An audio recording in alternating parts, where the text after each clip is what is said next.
Hello, బాగున్నారా? ఈరోజు నేను డిన్నర్కి రవ్వ పొంగల్ చేశాను. బియ్యపు రవ్వ ఒక గ్లాసు, ఒక్క పిడికెడు పెసరపప్పు వేసాను అన్నమాట. ఉప్మా అయితే సరిగ్గా తినట్లేదని చెప్పి రవ్వ పొంగల్ చేశాను.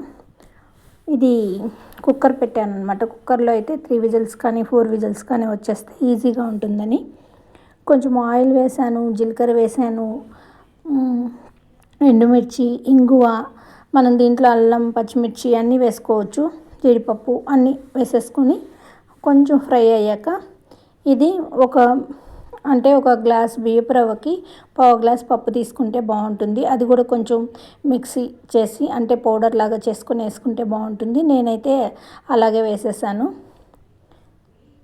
లలిత బ్రాండ్ బియ్యపు రవ్వ తీసుకున్నాను అనమాట. ఇది ఒక 2 టైమ్స్ వాష్ చేసేసాను. నేను గోధుమ రవ్వ కానీ బియ్యం రవ్వ కానీ ఏదైనా వాష్ చేస్తానన్నమాట. ఒక బొంబాయి రవ్వ ఒక్కటే వీలు పడదు, సన్నగా ఉంటుంది కాబట్టి ఇడ్లీ రవ్వ కూడా వాష్ చేసే వేస్తాను. వాష్ చేసేసి అలా పెట్టుకున్నాను. ఆ తర్వాత పక్కన వాటర్ వేడి చేసుకుంటున్నాను అనమాట. ఒకటికి 3.25 గ్లాస్ పోసాను. అంటే అది కొంచెం బియ్యపు రవ్వ పాతదే ఉంటుంది కాబట్టి లలిత బ్రాండ్ రవ్వకి కొంచెం వాటర్ ఎక్కువే పడతాయి. అందుకని 3.25 ఒక గ్లాసు రవ్వకి వేసేసాను. మంచిగా తెల్లిన తర్వాత ఇప్పుడే సాల్ట్ కూడా వేసేసుకోవాలి. నేను కల్లుప్పు వేసాను. మంచిగా తెల్లనిచ్చి ఆ తర్వాత ఈ కడిగిన బియ్యపు రవ్వ, పెసరపప్పు 2 వేసేస్తే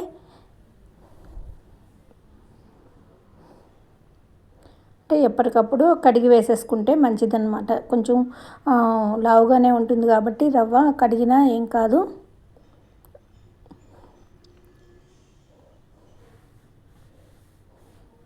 ఆ తర్వాత క్లియర్గా వేసేసాను. ఆ తర్వాత ఒక్కసారి మంచిగా మిక్స్ చేసేసి కుక్కర్ మూత పెట్టేసి 3 విజిల్స్ రానిచ్చాను. 3 కానీ 4 కానీ రానివ్వచ్చు అనమాట. ఇలా నార్మల్గా కూడా బాణట్లో చేసేయచ్చు. నేనైతే కుక్కర్ పెట్టేశాను. అంతసేపు అప్పుడప్పుడు మిక్స్ చేస్తూ ఉండాలి కదా, ఇదైతే విజిల్స్ వచ్చేస్తుంది అనేసి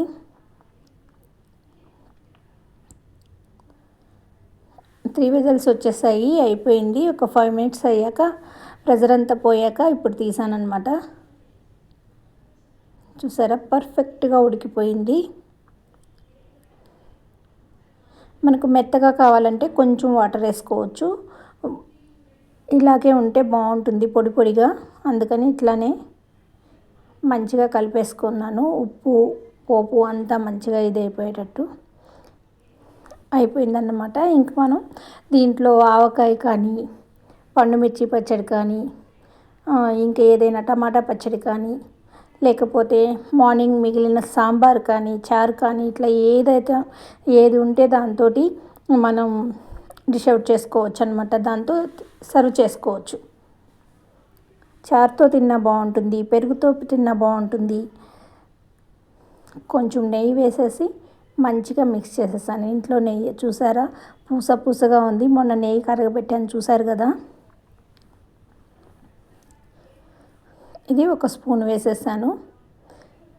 మంచిగా మిక్స్ చేసేసి మేము డిష్ అవుట్ చేసేసుకున్నాము. అందరి ప్లేట్లలో పెట్టేసుకున్నాం అన్నమాట.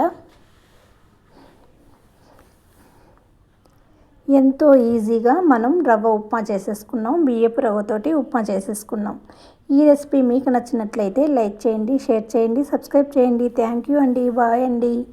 ఇట్లాంటప్పుడు రోజు మనం చపాతీ ఒత్తుకొని తినడం కష్టమవుతుంది కదా, చపాతీలు చేసుకోవాలంటే పూరీలు, ఆయిలు. అందుకని ఇట్లాంటి ఉప్మాలు ట్రై చేయొచ్చు.